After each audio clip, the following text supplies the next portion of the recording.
Hello मेरे प्यारे दोस्तों, हम सभी अपने काम में सफल होना चाहते हैं और हर क्षेत्र में विजेता और हारने वाले होते हैं। विजेताओं की श्रेणी में शामिल होने के लिए उन गुणों को पहचानना अत्यंत महत्वपूर्ण है जो सफलता की ओर ले जाते हैं। यही कारण है कि आज मैंने कुछ वीडियो इकट्ठा किए हैं जो सफलता की केवल कामना करने वालों और सक्रिय रूप से उसे प्राप्त करने वालों के बीच के अंतर पर चर्चा करते हैं। और ये केवल राय नहीं है, ये उनकी कहानियाँ हैं जिन्होंने पहले ही सफलता हासिल कर ली है। चलिए इसे सुने और समझें। मैं आपको वह एक रहस्य दिखाने जा रहा हूँ जो विजेताओं को हारने वालों से अलग करता है, बाकी किसी भी चीज से ज्यादा। अगर यह $50 का नोट उपलब्ध होता तो कौन जीतता?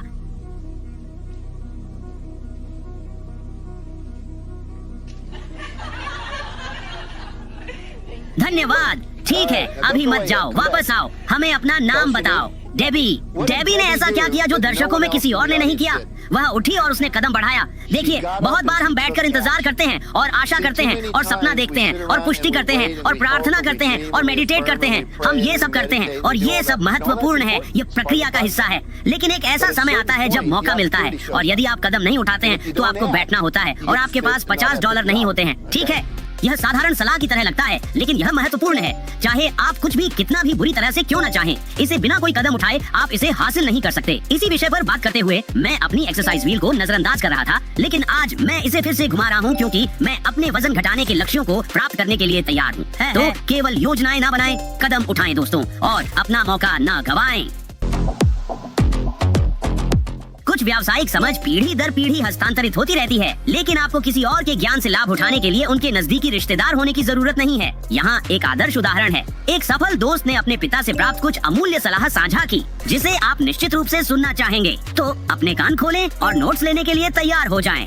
हाँ, आखिरी बात, मेरे पिता की मृत्यु तब हुई जब मैं 26 साल का था। उन्होंने मुझसे कुछ बातें कही थी जिन्हें मैं सबके साथ साझा करूंगा। सबसे पहली बात उन्होंने यह कही कि उन्हें परवाह नहीं है कि मैं रोजी रोटी के लिए पेपर क्लिप्स बेचता हूँ या लोकोमोटिव्स। लोग उनसे खरीदते हैं जिन्हें वे पसंद करते हैं। यह दुनिया बहुत ज्यादा व्यावसायिक हो गई है, इसे याद रखें। लोग उनसे खरीदते हैं जिन्हें वे पसंद करते हैं। दूसरी बात उन्होंने यह कही थी कि उन चीजों पर नियंत्रण रखें जिन्हें आप नियंत्रित कर सकते हैं। बस इतना ही आप कर सकते हैं। जीवन की सारी अन्य बेकार की बातों के बारे में परेशान मत हो। अगर आप इसे नियंत्रित नहीं कर सकते हैं तो इसके बारे में चिंता मत करें। मेरे पिताजी कहते थे, बेटा छोटी चीजों के बारे में परेशान मत हो, लेकिन वह नजरें फेर लेते थे। वह देखते और कहते थे, आमतौर पर ये सब छोटी चीजें ही होती हैं।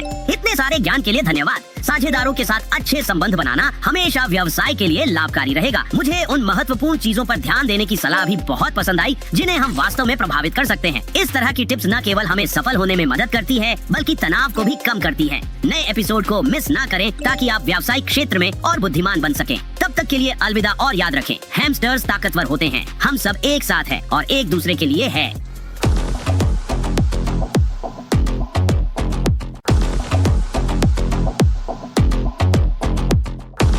दोस्तों, क्या आप सोचते हैं कि व्यवसाय में सफलता पूरी तरह से आपके पास कितनी पूंजी है और आपकी चतुर रणनीतियों पर निर्भर करती है? हाँ, ये चीजें महत्वपूर्ण हैं, लेकिन सौदा आपके पक्ष में झुकाने के लिए आपके काम करने का तरीका या बातचीत का अंदाज भी अहम भूमिका निभा सकता है। आप विश्वास नहीं करते? मैंने आज कुछ वीडियो तैयार किए हैं जो इसे साबित करेंगे, तो कान खोलिए और तैयार हो जाइए कुछ सीखने के लिए। मैं कभी भी ऐसा महत्वपूर्ण प्रश्न नहीं पूछता जिसका उत्तर हाँ मैं चाहता हूँ। मैं हमेशा नहीं की तलाश में रहता हूँ। इसके बजाय कहने के, क्या आपके पास बात करने के लिए कुछ मिनट है? क्या अभी बात करने का समय खराब है? इसके बजाय कहने के, क्या आपको आपत्ति है अगर मैं एक विचार प्रस्तावित करूँ? मैं कहता हूँ, क्या आप मेरे विचार साझा करने के खिलाफ हैं? यह बहुत सरल है। क्या आप सहमत हैं? बन जाता है। क्या आप असहमत हैं? क्या यह एक अच्छा विचार है? बन जाता है। क्या यह एक बुरा विचार है? अपने प्रश्न को इस रूप में लें जहाँ आप हाँ की तलाश में हैं और इसे बस नहीं में बदल दें। यह दिमागी खेल खेलने जैसा है, लेकिन मुझे यह पसंद है किसी के अवचेतन मन को प्रभावित करना ताकि आप वह प्राप्त कर सकें जो आप चाहते हैं। आज मैं इसे अपनी पत्नी पर आजमाने जा रहा हूँ। मैं उससे पूछूंगा, तुम नहीं चाहती कि मैं दोस्तों के साथ खेल देखना मिस कर दूं, है ना? या ऐसा ही कुछ। मैं तुम्हें बताऊंगा कि यह कैसे जाता है।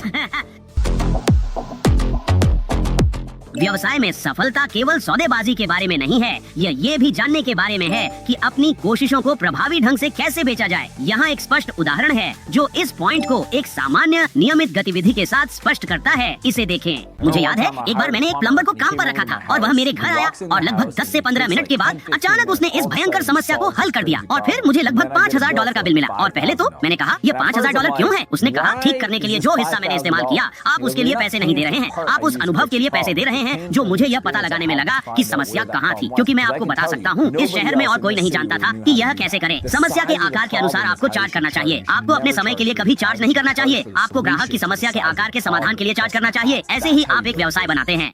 यह असली विजेता की दृष्टिकोण है। अनुभव भी अत्यंत मूल्यवान होता है। आप मेरा धन्यवाद कर सकते हैं कि मैंने यह वीडियो मुफ्त में आपके लिए चुनकर तैयार किए हैं, लेकिन वास्तव में मैं इसे ज्यादातर इसलिए करता हूँ क्योंकि आपके साथ रहना मजेदार है। आप अपने प्रोडक्ट या सर्विस का मूल्यांकन कैसे करते हैं? अपनी राय कमेंट्स में शेयर करें। अवचेतन प्रभाव और उचित मूल्यांकन महत्वपूर्ण है, लेकिन सौदेबाजी की रणनीति अक्सर एक सफल विक्रेता को परिभाषित करती है। मैंने अपने प्रोडक्ट या सर्विस को बेचने के तरीके पर एक वास्तविक मास्टर क्लास पाया है। इससे सीखने के लिए वाकई में बहुत कुछ है।